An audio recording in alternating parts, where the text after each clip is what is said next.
Welcome everyone to episode 13 of Soul Flow Radio with the Philosophy Brothers, Josh and VJ. Thank you all for taking the time to join us today. We're on episode 13 and we've just made some great changes to our format, the way we want to deliver things to you, and we're just super excited to just jump on in with you. So, VJ, any words before we kick it off today, my friend? Thank you, everybody, for joining. I just have so much fun doing this. I love being one of the two philosophy brothers, inviting more philosophy brothers. Definitely. Yeah, let's kick it off, brother. Absolutely. Let's do this. What's on your Awesome. All mind? right. What's on your heart?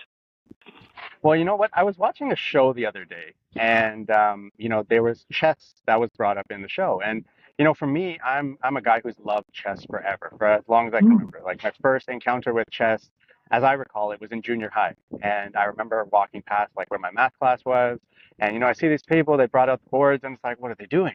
And I just got so intrigued. I never had the courage to go in and say, "Hey, can I play?" But I would like watch. And Mm. hearing this excitement, my family actually got me a chessboard, and so I was just hooked. I'm trying to play it all times. I'm like, wow, this is like a microcosm of life right now.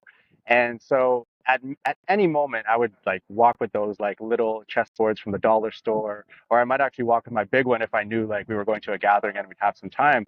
And it's like I want to get to know you over a game of chess, right? And I Mm. found that as I've gotten older, I started to connect with more spaces where they actually do this. Like, for example, Mm. there's a basketball player, Derrick Rose, and he's retired now, but he's a big chess advocate, if you will. He's in Mm. tournaments and doing all these things. I've actually seen that people in the corporate space, they actually leave a chessboard, some of them leave a chessboard on their desk as a Mm. symbol of like, okay, like when someone walks into your office, why don't you do a few moves with them, get to know them a little bit over a game, Mm. right? Because we can learn so much from that. So my question is this: what do you think, BJ, is the most powerful chess piece on the board? Ooh. Wow, that's a really great question. And why? I would love to hear the why. The most powerful piece on the chessboard. Man, I don't know if I know chess all that well. I mean, I know. Off the top of my head, I want to say things like the bishop, or the queen. I think those are like kind of like the more obvious ones, but um, important. I kind of want to say the pawn. Okay. Yeah, I kind of want to say the pawn there in the front lines. I think what one does with the pawns kind of can really dictate the journey, like the entire how it all starts. Mhm. Um, yeah, I wanna say the pawn. I'm really curious. I'm really curious of your answer.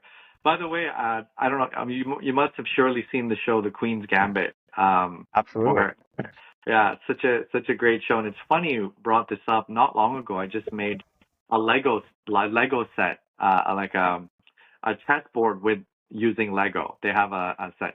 Anyway, tell me, I'm so curious. Tell me what you think the most important piece on the chessboard is. You know what? I'll be honest. I'm still really trying to figure it out because I think I could really make a case for just about every piece. And the thing is, it's like the reason I ask this question is because I feel like it shows us so much about ourselves and how we think about things, right? So, when we say like what's the most powerful piece on the board, right? What comes to mind when we think about power? Is it a white piece? Is it a black piece? Is it a tall piece? Is it a short piece? Is power determined by the number of spaces that it can move every turn? Is it, do we consider this based on the direction it can go, right? And so to me, I was sitting there, I'm like, okay, well, I think my automatic response at any point is the queen, because the queen can Yeah, move any direction she wants, any yeah. number of spaces, all this kind of stuff. But then I thought, okay, well, if I'm thinking about power, right, the game is not over if someone takes your queen, right? Therefore, there has to be something a little more powerful.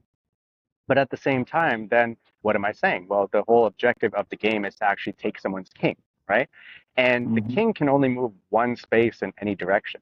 at a time, Mhm. right? Mhm. So to me, it's like, well, then I guess power is not really based on how much I can move per turn or what direction I can go in. It's really Mhm. tied to the importance I place on something, right? Mhm. And to all of us, we have different ways that we assess power and what power is and what is powerful. And then ultimately, what is weak then, right? Because, for example, I thought about, okay, if we think power, it's like, well, who has the ability to change in this game? And you mentioned the pawn. The pawn, if just right out the gates, if you're on that starting line, the pawn can Mhm. choose to move one space or Mhm. two spaces. But after Mhm. that first move, it's limited to one. So, well, Mhm. does the flexibility in terms of when it can move, where it can move, does that make it the most powerful? I don't know. Mhm. You know what I mean? So like I've been Yeah. thinking about it and then like I zoom out and I think about my own assessment of what is power and what am I striving for when it comes to my pursuit of power as a man, as a human. Yeah, this is so fascinating. Are we still connected? It says I got reconnected Yes. here. It Okay. just buffered and said we're reconnected. Yeah. Yeah, this is such a great thing to look at. Okay, so let's look at like a regular army. You know, just like on a chessboard, it's only when the general, like the very top, like let's say in the U.S., the armed forces, it would be the president, right? Like that's the most important position, or in a beehive, like for bees. It's only when the queen, the very leader of the hive, when they are vulnerable or removed, that's when the colony is colonized. So in that sense, the most powerful, I guess, is the piece that you're trying to, the person or the individual or the piece in the chess case that you're trying to win, which is the king, right? But it's also the most um, if you lose, let's say the queen, if you lose one queen, it's done. You've lost the queen. Like there's only one of the queen, right? So in a way, it's like the one you protect the most, but it's also the most vulnerable. Does that make it powerful? Yeah, that's a really good question, man. So I guess there's a difference between powerful and important. That's what's coming up for me. Okay. The most important versus the most powerful might be different. I would say in an army, it's or in a factory where there's workers, it's the people that are doing the work that are actually making the product, but the owner of the company is what's financing it all. So who's more powerful? Dude, I don't know. This is a really good question. I know what's coming up for me is teamwork. It is, Yeah. maybe it's not one. Maybe it's not one of them. Uh, maybe it's an invitation for us to step away from seeing which one is the more powerful and really realizing that it takes everybody. It takes a Mm. village. And maybe the power is in the way we all work together. The power is maybe not a piece on the chessboard, but the mind that's moving the pieces around, and Mm. that's Yeah. seeing like how to place and how to strategize and how to use all the people on the team. So maybe the coach is the most powerful. Bringing it back to basketball or something, right? Yeah. Yeah. Uh, Maybe like Phil Jackson is why the Bulls won, and not so much Jordan. I don't know. Who knows? you Yeah, yeah. know?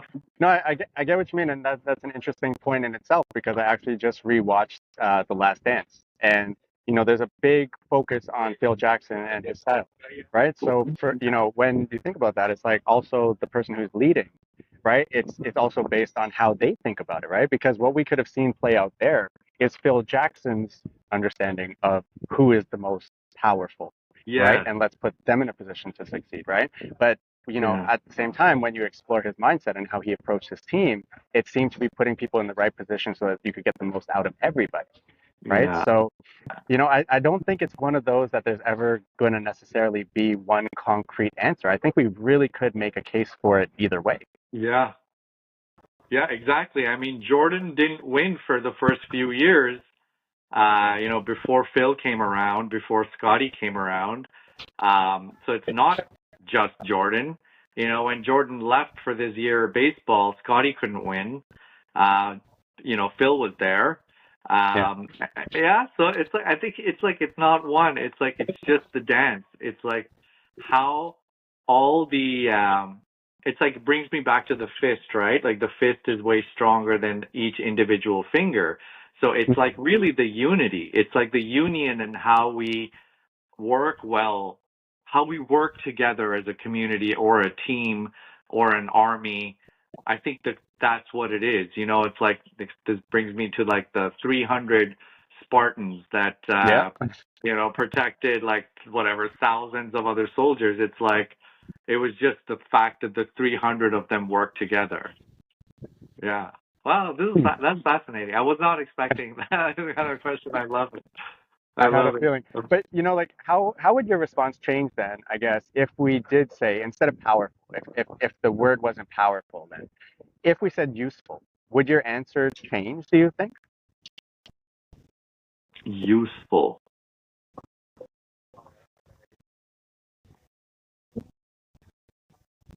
I mean, what is the most useful? Here's a question. Is it defense or offense? Is it is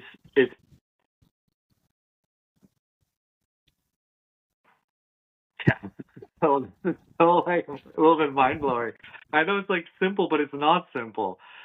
Is it more useful? It, I don't know, man. For something tells me it's the people on the front lines. I just keep coming back to that. It keeps Yeah. coming back to that for me. It's like the people on the front lines, the ones that are out there on the battlefield or on the court, like actually executing the plan.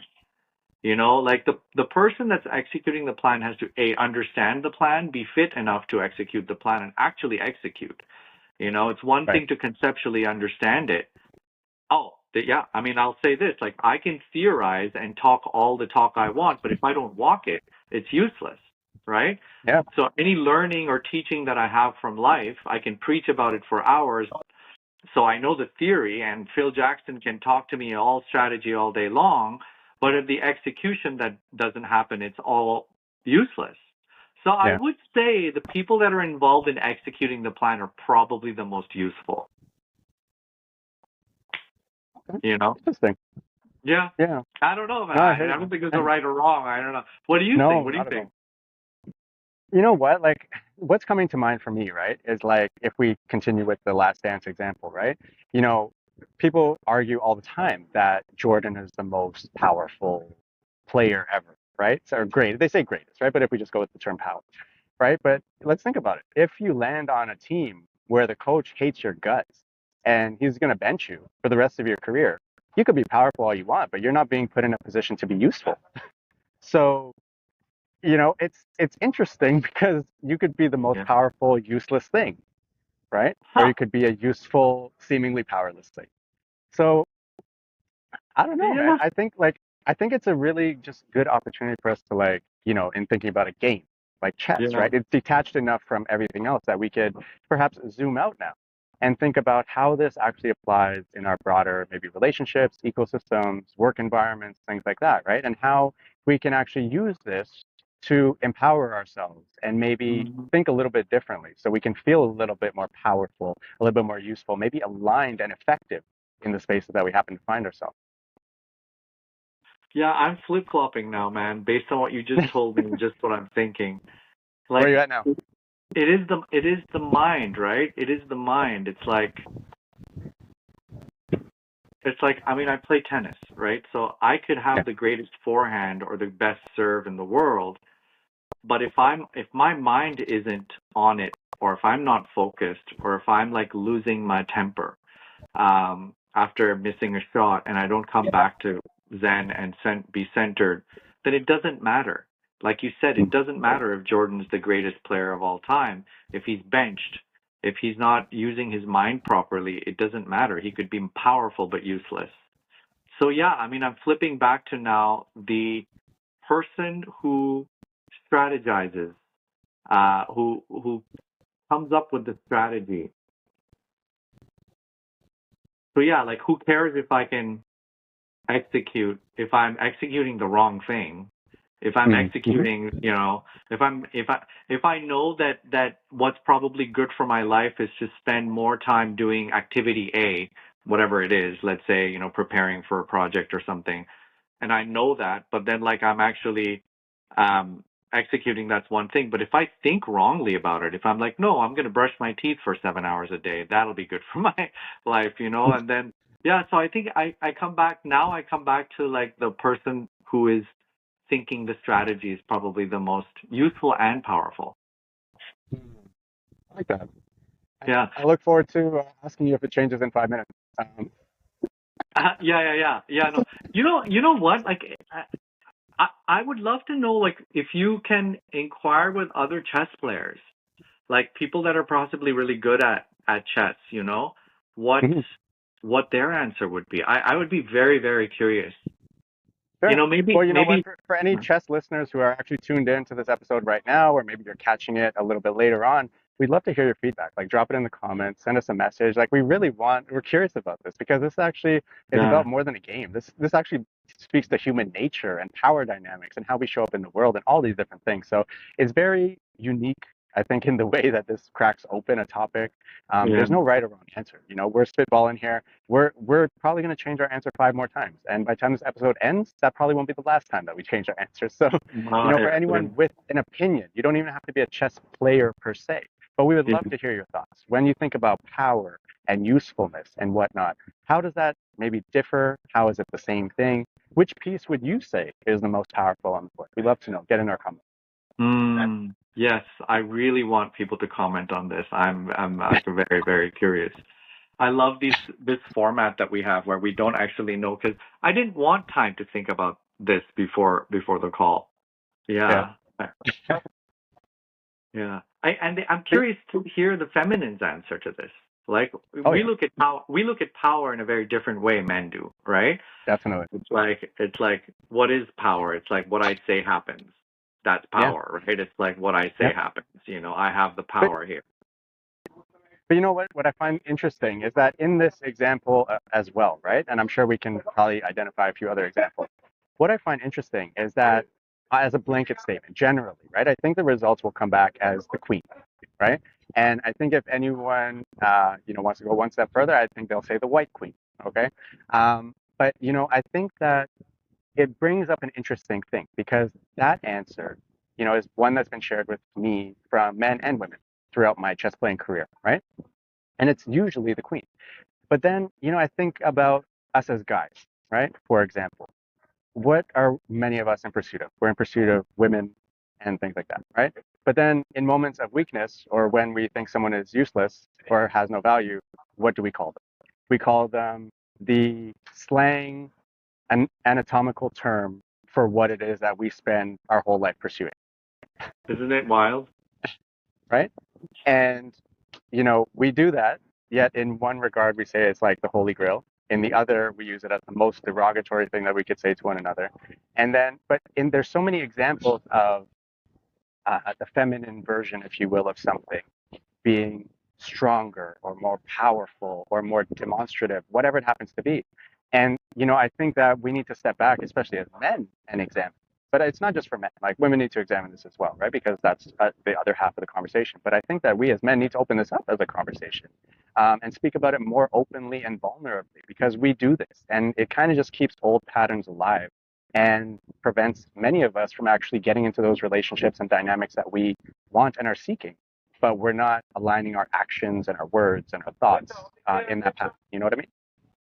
Absolutely. You bring up such a great point. I've always been confused as to why society all over the world uses that term, that slang for the, anatomical word that we heterosexual men chase all our whole life to be associated with weakness. It's mind blowing to me. Yeah. What is more powerful than nature? A hurricane or a tsunami, and it's Mother Nature. Hmm. It's not Father Nature. It's Mother Nature, right? Yeah, I just find it. I find it really fascinating. So, is in the Indian mythology, right? Um, there's the creator, the protector, and the destroyer, the trifecta that creates the universe, protects and destroys, right? Um, but a lot of the times, the avatar that goes out to beat the demons is a woman. Yeah. When we're called upon Kali or Durga to go out and actually beat the evil side, it's a lot of times it's a feminine sort of goddess energy that we're inviting, right? That goes out and destroys and just like brings it back to balance. Yeah. Yeah, yeah, really. I want to hear people's opinions on this for sure. What does power mean to you? Um, is there a difference between useful and powerful?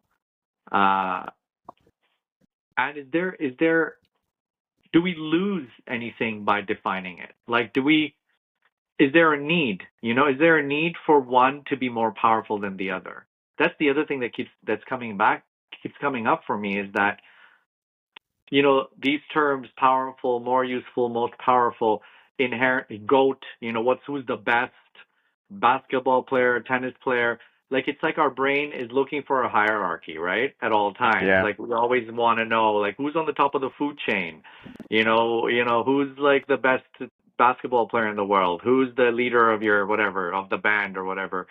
Whereas maybe it's an invitation for us to look more circular as opposed to hierarchy, right? It's like Agree. like maybe the power is in the unity of it all, and to look at every piece being just as equal as the other. I look at some people, sometimes I work with people and they feel very inadequate or not important in a team. Like, oh, I'm just the person on the team that does this, or I'm just the ball boy, or whatever it is. And I always try and remind people that uh, in a in order to make something complete, every little piece is important. Like in a chessboard, Mhm. you know, the queen could be the most powerful, let's just say, or the bishop could be the most powerful.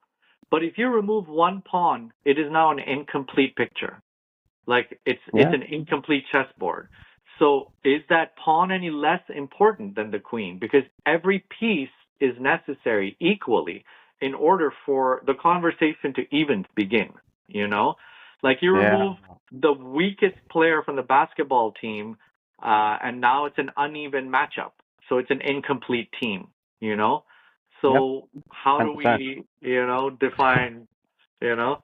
So yeah, really That's so great. interesting that our minds were going to the exact same place, man. That's exactly what I was thinking too. Wow. Yeah. Like if, Yeah. if like you're not going to play if you're one pawn short. If your nephew happened to steal it last time he came to your house, right? Like you're not able to play. So all of a It's like sudden it doesn't we matter we whether can't you're play viewed as chess, you powerful or know? useful, right? Like everything is kind You of still there? level set. Hey, Hey, Josh. can you hear me? Yeah, yeah, Hey, yeah. Little awesome. technical glitch. Yeah, it's going in and out a little bit, man. Sorry. It's all good. The internet connection is the most powerful ingredient in this. I'm here. So yeah, well, I think we need to break out the chessboard next time.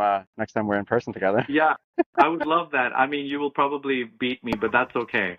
I've come to learn that the internet connection is the most powerful ingredient in this podcast.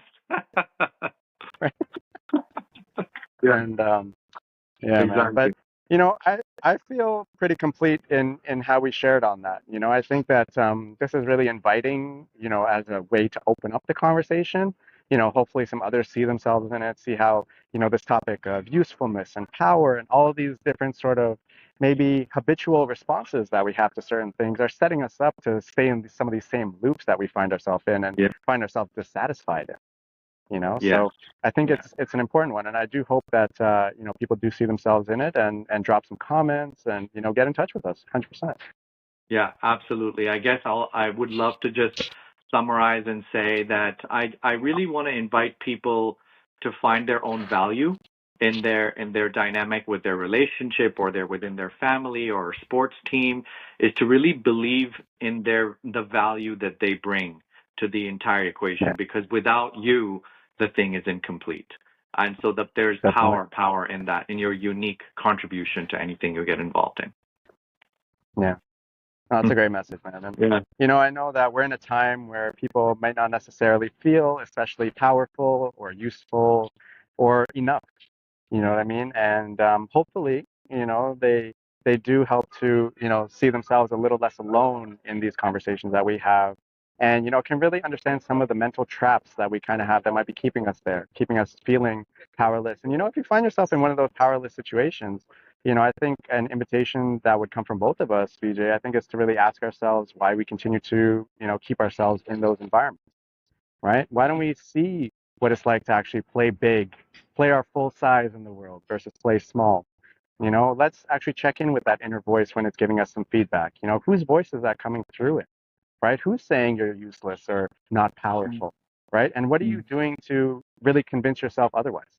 I think that Mm-hmm. it's often underestimated the power of, affirmations and things like that. And I'll be honest, I think that a lot of the marketing that goes into this, the quote unquote spiritual community, puts a lot of people out of touch with it because it kind of just seems like nonsense, and the way some of it Mm-hmm. comes across. Like, I'll be honest with you. So I think that, we need to actually have conversations around the power of our words. And Mm-hmm. affirmations are essentially things that we say to ourselves. And when we say Mm-hmm. things to ourselves, we start to believe them, right? Including, I'm useless, I'm powerless, I'm no good for anything. So Mm-hmm. definitely want to extend that invite to you to really check in with yourself and see how you're supporting yourself to navigate and champion these waters and these times that we find ourselves in.